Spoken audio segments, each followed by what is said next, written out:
పల్లా రాజేశ్వర రెడ్డి గారు మాట్లాడుతూ వారు ఒక మాట చెప్పిండ్రు. ఏమని?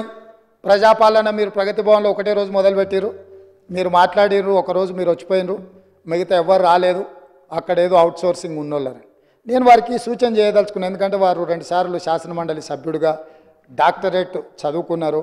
వారికి పరిపాలన పట్ల, అందులో ఆనాటి ముఖ్యమంత్రి గారికి కుడి భుజంగాను ఎడమ భుజంగాను ప్రభుత్వ నిర్ణయాలలో వాళ్ళు చాలాసార్లు ఉన్నారు. ఎందుకనంటే వారికి పరిపాలన పట్ల నేను మొదలు పెట్టిన రోజు స్పష్టంగా చెప్పిన, మంగళవారము శుక్రవారము ఇక్కడ ప్రజల తరఫున ఇక్కడ ప్రభుత్వము ఉంటుంది. అక్కడ నేనే కాదు, నా సహచార మంత్రులు ధనసరి అనసూయ, సీతక్క, దుద్దిల్ల శ్రీధర్ బాబు, కొండా సురేఖ గారు, పొన్నం ప్రభాకర్ గారు, ఈ మంత్రులందరూ కూడా అక్కడికి వెళ్ళడమే కాకుండా అవుట్సోర్సింగ్ కాదు అధ్యక్ష, వీళ్ళకు మరి ఐఏఎస్లకు అవుట్సోర్సింగ్కు పెద్ద తేడా తెలియదేమో. ఎందుకంటే రిటైర్ అయిన వాళ్ళందరినీ సలహాదారుల కింద పెట్టుకొని ఆ ఆలోచనతో మమ్మల్ని కూడా అట్లా అనుకుంటుండ్రేమో. దివ్య అనే ఐఏఎస్ ఆఫీసర్ని ఫుల్ ఫ్లెడ్జ్డ్ ఆఫీసర్గా అక్కడ నియమించినాం. ఇదే కాకుండా 12 శాఖల నుంచి 21 మంది అధికారులను అక్కడ ఏర్పాటు చేసినాము. అదేవిధంగా అక్కడ హౌసింగ్ అంటే అక్కడ వచ్చే మెజారిటీ సమస్యలు ప్రజలు వస్తున్నాయి, ధరణి లేకపోతే హౌసింగ్. ఎవరి పాపం అధ్యక్ష ఇది? ఈ పాపాన్ని ఎవరు మూట కట్టుకున్నారు? ఆనాడు ఇందిరమ్మ ఇండ్లు మేము ఇస్తే 10 ఏళ్ళలో మీరు ఏ పేదోడికి ఇల్లు ఇవ్వకపోవడం వల్లనే కదా ఇవాళ వేలాది మంది పంజగుట్ట వరకు ట్రాఫిక్ జామ్ అయ్యే పరిస్థితులు. ప్రజలు మీరు ఎన్నడూ ఆ గేట్ల దగ్గరికే రానియలేదు కదా.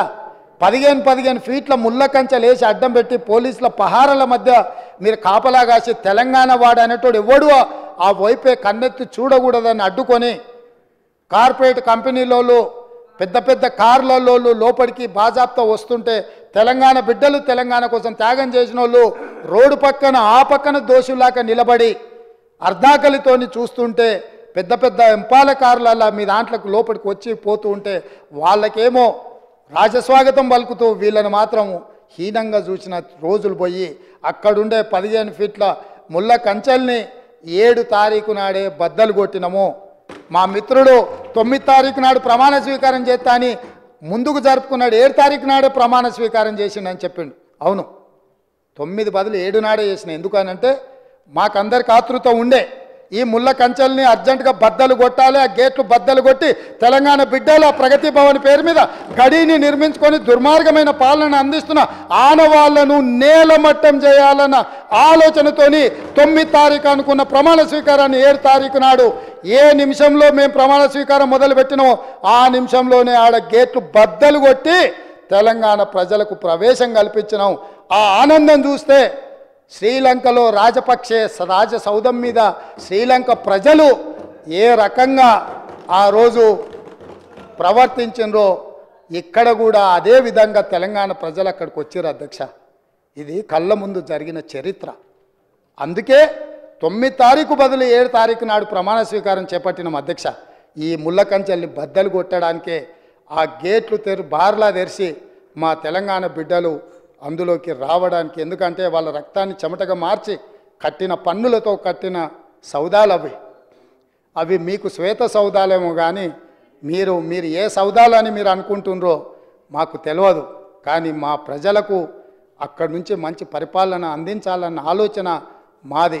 అందుకే మేము దానికి జ్యోతిరావు పూలే పేరు పెట్టినాం అధ్యక్ష. బలహీన వర్గాలకు ఆరాధ్య దైవమన సామాజిక న్యాయానికి ప్రతీకైన జ్యోతిరావు పూలే పేరు దానికి పెట్టి అక్కడి నుంచి మంచి పరిపాలన అందించాలన్న ఆలోచన చేస్తున్నాం. కనీసం వాళ్ళనైనా ఆ నిర్ణయానైనా మీరు అభినందిస్తారేమో అనుకున్నాం, కానీ ఎందుకో మరి మీకు మనసు రాలే. అదేవిధంగా